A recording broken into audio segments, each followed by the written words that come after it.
The 7 Habits of Highly Effective People by Stephen R. Covey. The book in 3 sentences. 1. Success encompasses a balance of personal and professional effectiveness. 2. Before you can adopt the 7 habits, you need to change your perception and interpretation of how the world works. See paradigm shift. 3. Between what happens to you and your response to it is your freedom to choose that response. The 5 big ideas. 1. Proactive people work on the things they can do something about. 2. Management is doing things right, leadership is doing the right things. 3. A paradigm is a way to see the world. 4. We see the world, not as it is, but as we are conditioned to see it. 5. To make relatively minor changes in your life, focus on your attitudes and behaviors. To make significant, quantum change, work on your basic paradigms. The 7 Habits of Highly Effective People. 1. Be proactive.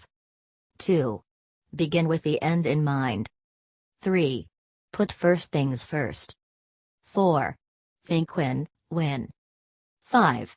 Seek first to understand then be understood. 6. Synergize. 7.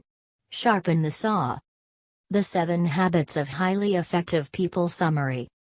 Leadership is communicating others' worth and potential so clearly that they are inspired to see it in themselves. The character ethic teaches that there are basic principles of effective living and that people can only experience true success and enduring happiness as they learn and integrate these principles into their basic character. To focus on technique is like cramming your way through school. What you are shouts so loudly in my ears I cannot hear what you say. Thomas Edison. We have many maps in our heads and each can be divided into 2 main categories, maps of the way things are, or realities, and maps of the way things should be, or values. We interpret everything we experience through these mental maps. We seldom question their accuracy, we're usually even unaware that we have them. We simply assume that the way we see things is the way they really are or the way they should be. To try to change outward attitudes and behaviors do very little good in the long run if we fail to examine the basic paradigms from which those attitudes and behaviors flow. We see the world, not as it is, but as we are, or, as we are conditioned to see it.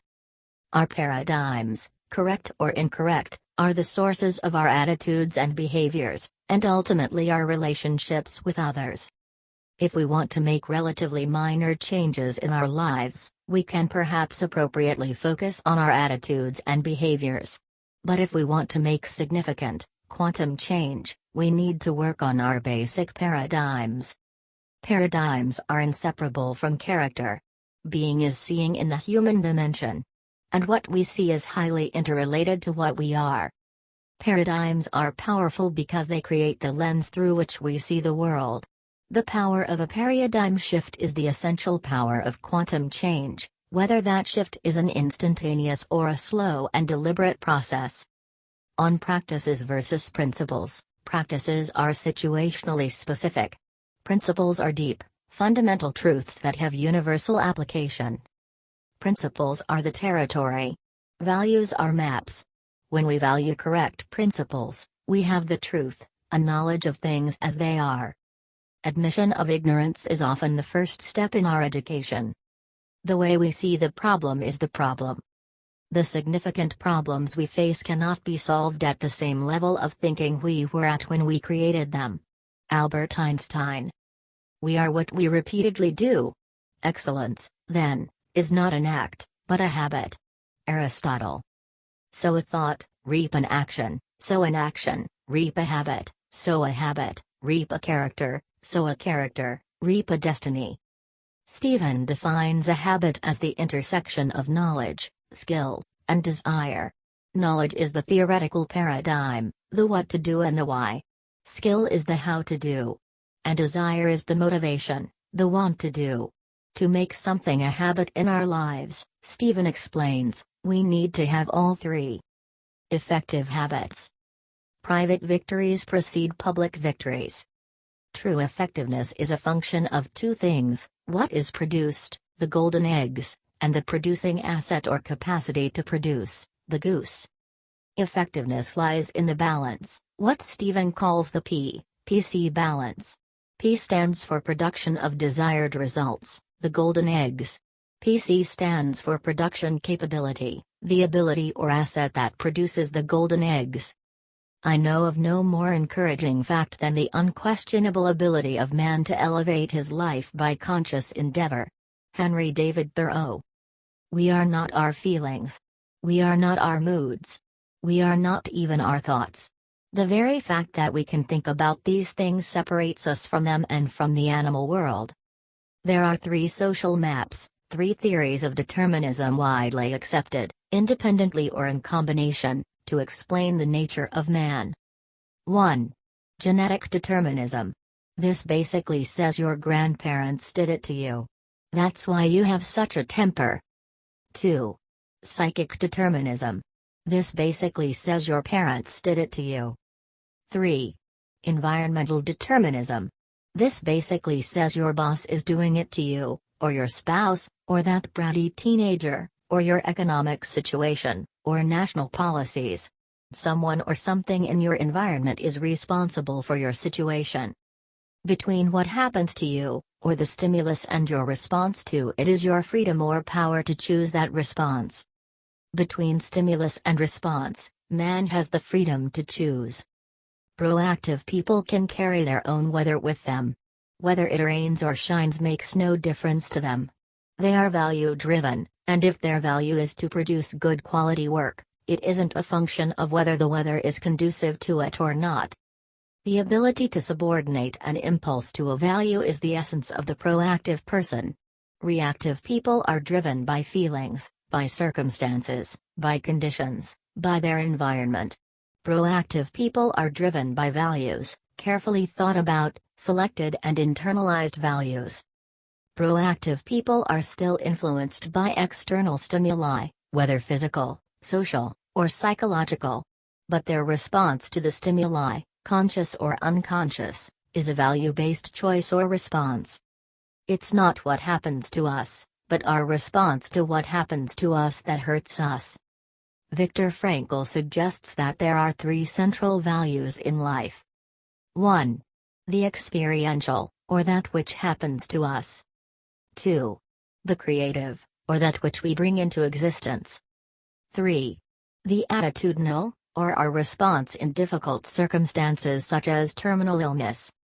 What matters most is how we respond to what we experience in life. Proactive people focus their efforts in the circle of influence. They work on the things they can do something about. The nature of their energy is positive, enlarging and magnifying, causing their circle of influence to increase. The problems we face fall in one of three areas. 1. Direct control. Problems involving our own behavior. 2. Indirect control. Problems involving other people's behavior. 3. No control. Problems we can do nothing about, such as our past or situational realities. Begin with the end in mind is based on the principle that all things are created twice. There's a mental or first creation, and a physical or second creation, to all things. Management is doing things right, leadership is doing the right things. Management is efficiency in climbing the ladder of success, leadership determines whether the ladder is leaning against the right wall. The two additional unique human endowments that enable us to expand our proactivity and to exercise personal leadership in our lives are imagination and conscience. Writing or reviewing a mission statement changes you because it forces you to think through your priorities deeply, carefully, and to align your behavior with your beliefs. As you do, other people begin to sense that you're not being driven by everything that happens to you. You have a sense of mission about what you're trying to do and you are excited about. A good affirmation has 5 basic ingredients. 1. It's personal. 2. It's positive. 3. It's present tense. 4. It's visual. 5. It's emotional. An example of an affirmation: it is deeply satisfying, Emotional, that I, personal, respond, present tense, with wisdom, love, firmness, and self-control, positive, when my children misbehave. The challenge is not to manage time, but to manage ourselves. You simply can't think efficiency with people. You think effectiveness with people and efficiency with things. Peace of mind comes when your life is in harmony with true principles and values and in no other way.